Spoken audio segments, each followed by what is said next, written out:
Cut to the chase.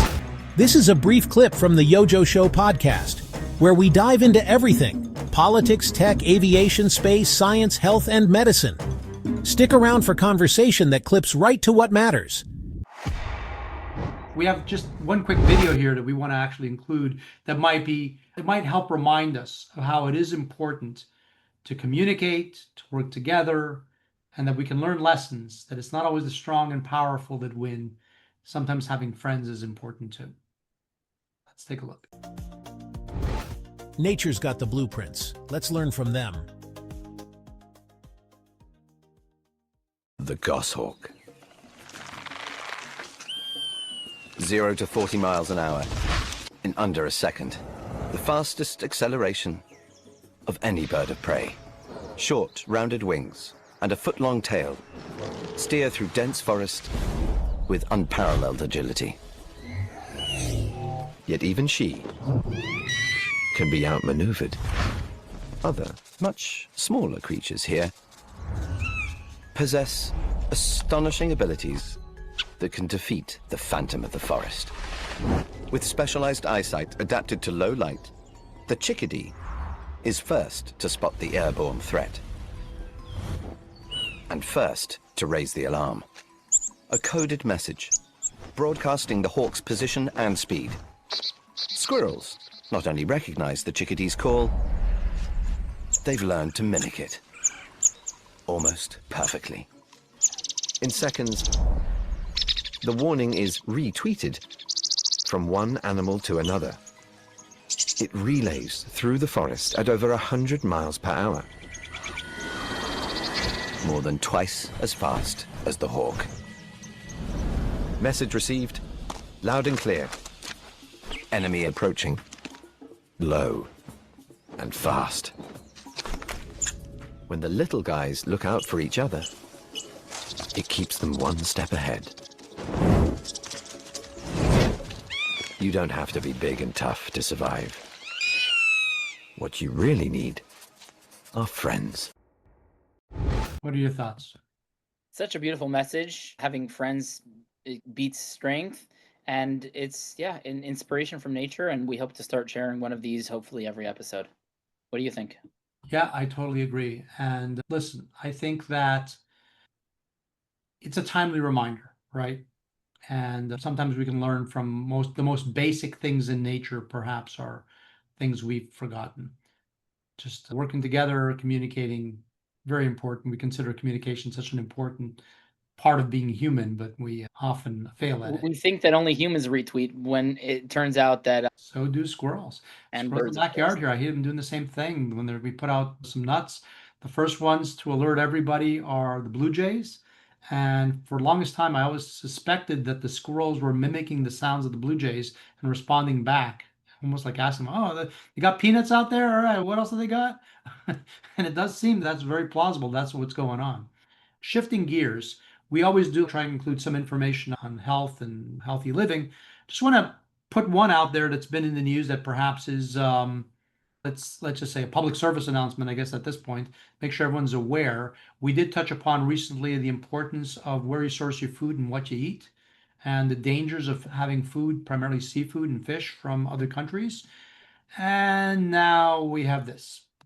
Thank you for joining us. Frozen shrimp sold at Walmart now under an FDA warning. The concern, a batch imported from Indonesia that tested positive for traces of radioactive material.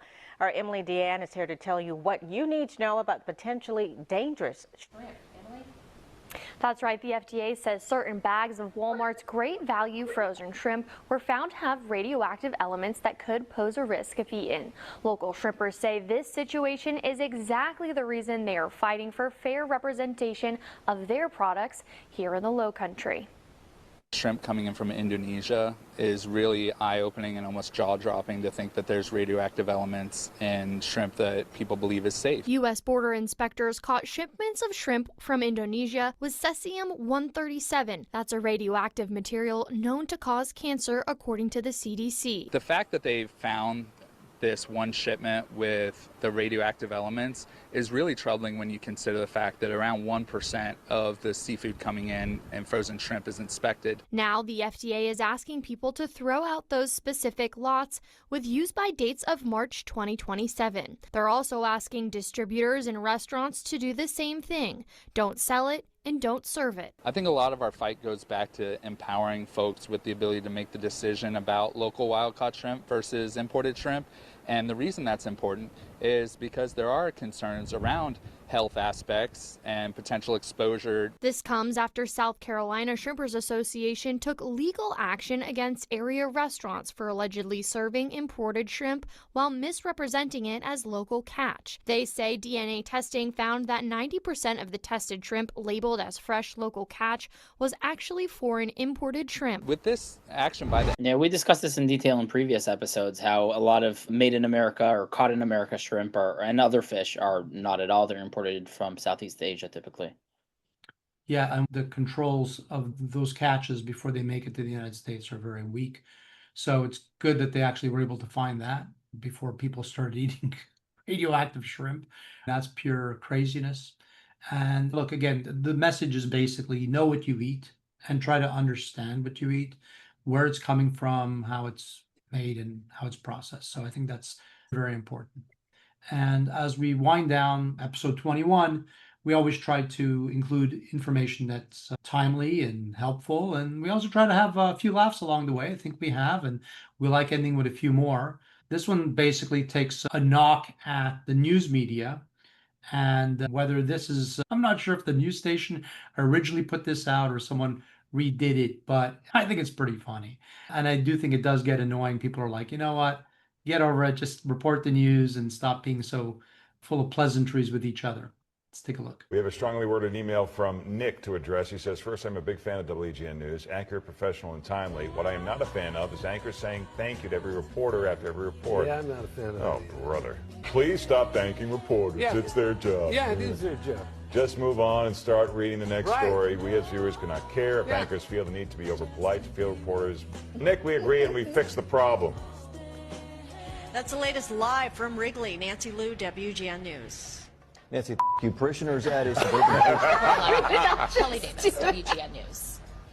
Kelly, you. Chicago police. They're live all morning long from Lollapalooza here in Grant Park. All right, Dan, that does it for us this morning. Thanks so much. What do you think? I think thank you and F you sound pretty similar when you beep them out, and maybe we should start doing that more often because maybe they're just the same. I guess if they're having a bad day and they want to say the other word, they can as well. It's not really a problem. And we do find some of this stuff amusing. We obviously like to share, and some of the stuff isn't necessarily only amusing, but it can be heartwarming. And as I've said before, laughter is the best medicine, and anything that's really heartwarming probably is up there, maybe nearly as potent, if not as potent. This is a little bit older, but I think we want to share it. Here you go. Nothing like practicing over and over again for a routine as a cheerleader, or in this case, the jazz dancers, only to have your routine suddenly change and you think you totally practiced the wrong thing.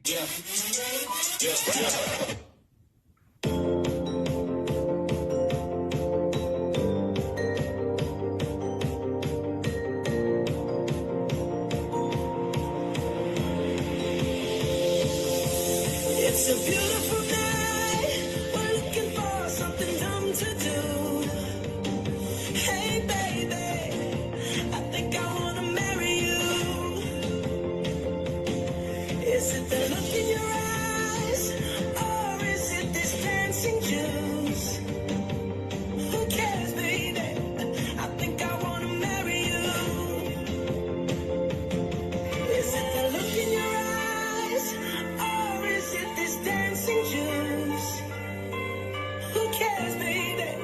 I think I want to marry you.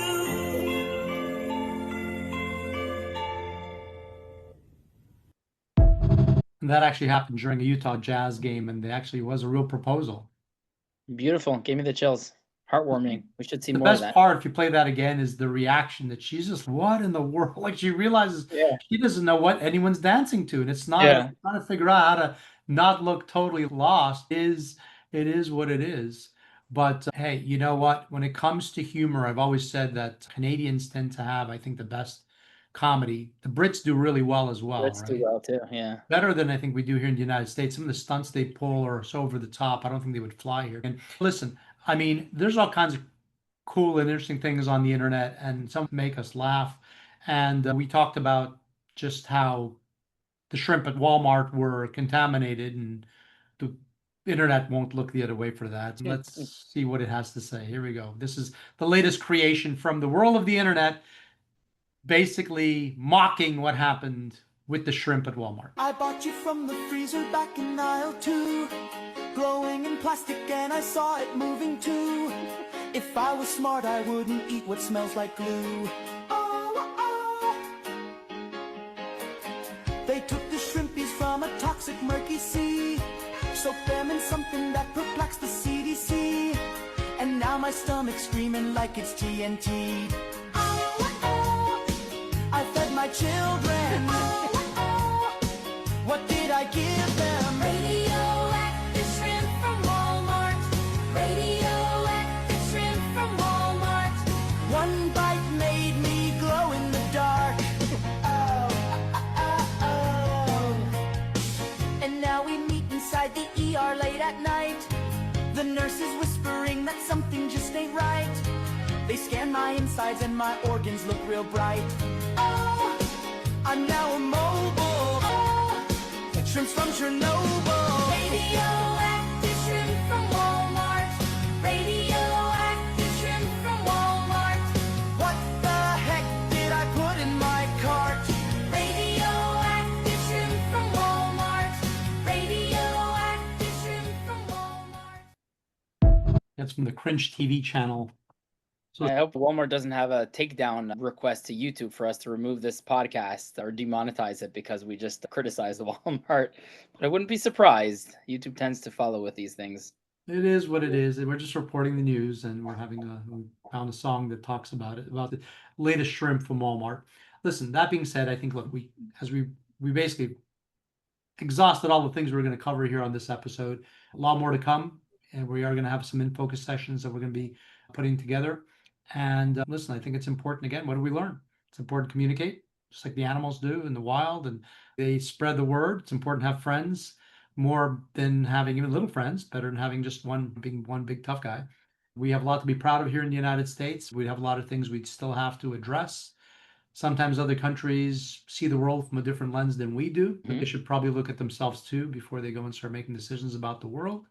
And I think that you never know. You're not safe when you put on a bikini and go to the beach, whether or not Johnny is going to be reporting for Jesse Waters Primetime and asking you questions you can't answer. So maybe it's important to watch our podcast to get some answers and be prepared for the next time you get ambushed and asked some questions, and then you're there on the internet not knowing what's what around the world and thinking, I think one of them said that Israel was attacking the United States. It is what it is. Here we are. Episode 21 wrapped up. What do you think? Yeah, I thought we were going to watch Peeing in the Bottle, but apparently we're going to skim over that one. Watch that? We have time for that? Yeah, let's go for it. Okay, well, we did talk about British humor, right? So let's give them British, Irish, essentially UK humor is one of my favorites as well. Yep. Let's give them a stab at basically making us laugh before we go. Fair enough, right? Yep. Hold on. One happy ending. And basically, it's a thing that happens. You ever go on a road trip and then want to stop because you got to go to the bathroom? Yes, all the time. I never pee in a bottle, though. I can let the cat out of the bag. Just watch. Here we go. Oh, actually, Shay, will you pull over if I drank way too much of that bloody lemonade? Oh no, we're already fucking late, Fitzy. What? If Siobhan's lemonade wasn't so bloody delicious. We're gonna be late, just hold it in, okay? I can't hold, I really need to go. I'm not joking, come on, we need to pull over. Shay, just go in a bottle. Just go in a bottle, Fitzy. Come on, it would actually be hilarious. Go in a bottle. You're not serious.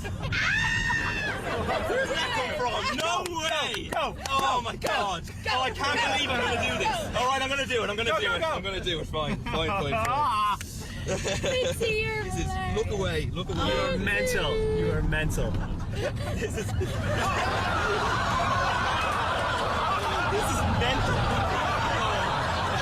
I can't believe you guys made me do this. You bloody reprobates. Consuming a lot of lemonade full of sugar can make you not just have to pee, but you can go number 2 as well. Oh, that's what I didn't get.